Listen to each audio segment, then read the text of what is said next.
I'm excited, Trevor. I love Yeah, Falcon me Heavy. too. It's been a while since we've had one, like what, Yeah. 6 months or so? Yeah, and this one's daytime, so we can see it. It's gonna be great. Yeah. All right, we're closing in. 5, 4, 3, 2, 1, and we'll let you listen to the sounds of the launch.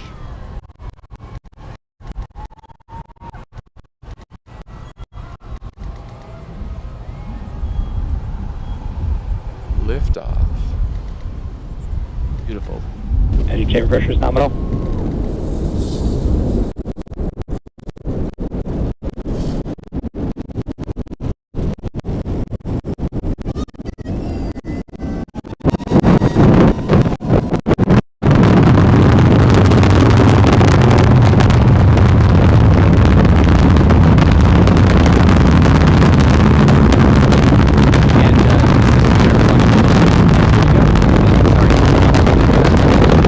It's amazing because it is so much larger than your Falcon 9, especially by width. And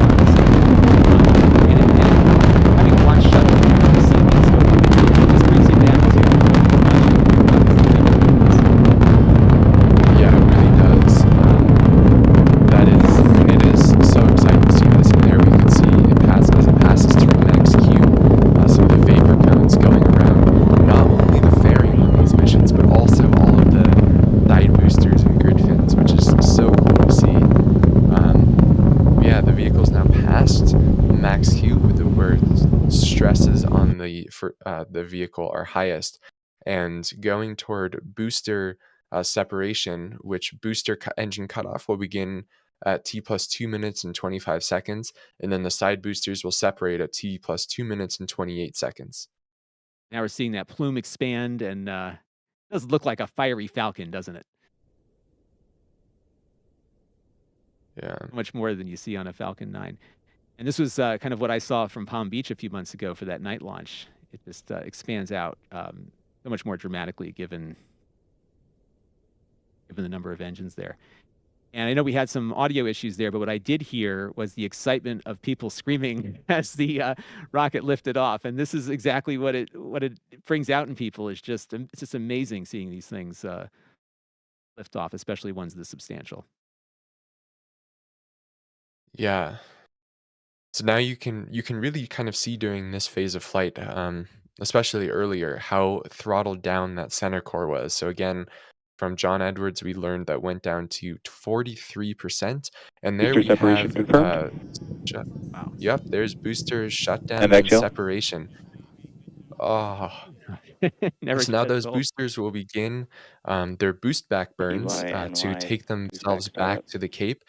So there you can see both of those are now boosting back to Cape Canaveral. They will be attempting simultaneous landings on LZ1s and LZ2. If successful, that will be the 249th and 250th All vehicles are consecutive following booster nominal landings, which is trajectories. crazy.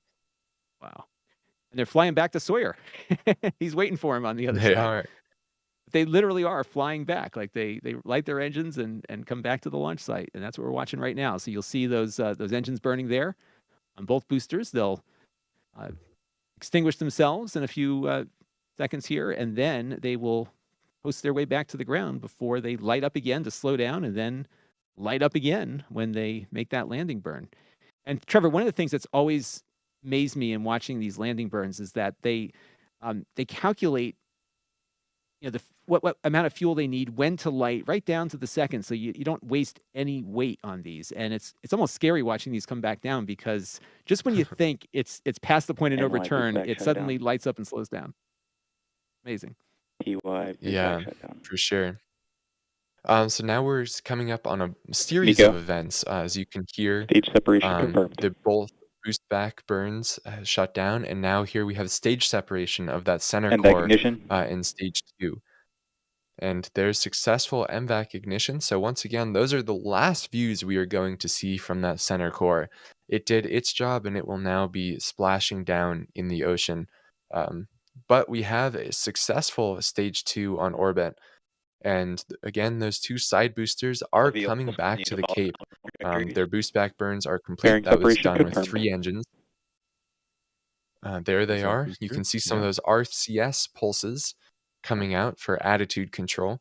The next burn will be the entry burn, which we're expecting to be probably just a single engine for this mission, but we'll have to see for final confirmation.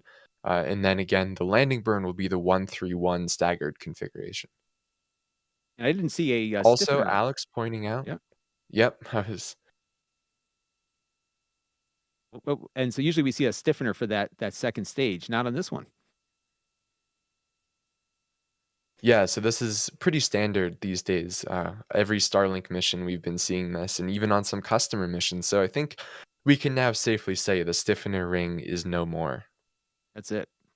And you know what? If you can shed the weight, shed it. It's one less thing to worry about. And I think that's kind of what the Starship philosophy is, which is to have as few things that have to change states, as you mentioned earlier, as possible. And if you can take it out and don't need it, get rid of it. So here we Yeah. are watching one of the two boosters come back down, I think, right? I don't see the other one in this shot. Yeah. Stage 1 FTS is saved. All right, so we're going to keep an eye on these boosters. They're coming back to Sawyer, who's out in the field waiting for their arrival. And for the most part right now, Trevor, it's just falling. Yeah, so it's just letting gravity do what gravity does best. It's canceled out all of its downrange velocity and has velocity to come back. So right now, if nothing was to happen, these would just splash down right outside, right offshore, in some pre-designated landing recovery areas that's closed off just in case something goes wrong. But all is looking good so far for the entry burn, which we are expecting to begin here in just a little bit at T plus 6 minutes and 36 seconds. So any second now. And generally around this time, the booster There it is. Startup. entry burn. Nuts. Okay, so it is a 1-3 entry burn. You could see it started off kind of circular shaped, and now it's a clear line of those 3 engines. So this means that landing burn is probably going to be a single engine if I was to. Burn shut down. What's amazing is we're looking at this pretty much from directly underneath. PYNY FTS is saved. So FTS is saved on both vehicles as they continue gliding until the landing burn. Again, that landing burn is expected to start at T plus 7 minutes and 53 seconds. So here in about 30 seconds, we should see the start of that burn and hopefully a simultaneous landing on LZ1 and 2. LZ1 and 2, well, look at that.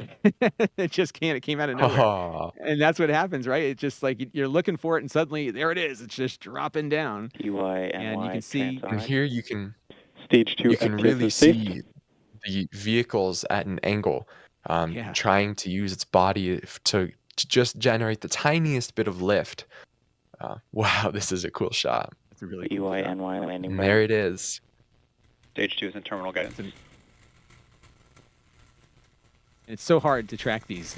There we go. Yeah. There's the landing burn. Coming down pretty close together this time. Yep. Yeah. There's one. And there's two. That's never gonna get old. Nope. So that was landing SpaceX's 249th and 250th consecutive landings, and in terms of total landings, that was landing number. Oh boy, I don't have it in front of me. Give me 1 second. They've been pretty successful in remember how hard it was to get to that first one, and nominal orbit insertion. Right.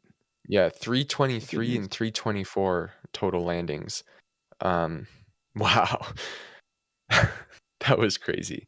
And we just had a call out for a nominal orbital insertion, which is the first, I would guess, a parking orbit, if you will, because there will be some coasting in orbit before the next burn that has to take place. And this is a 4-hour process until this mission is completed.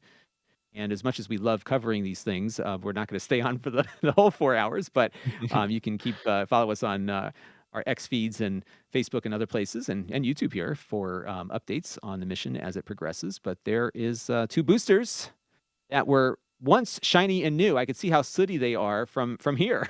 So they've got their first return flight there, and the soot to show for it. And these will be recycled. They'll be sent back up again, maybe as just standalones.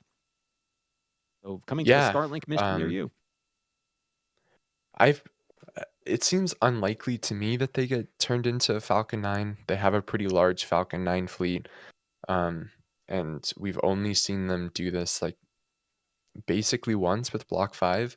But we'll have to see. It's definitely a possibility and something that SpaceX designed Block 5 to be substantially easier to do, is swap between single core config and multi and Falcon Heavy config.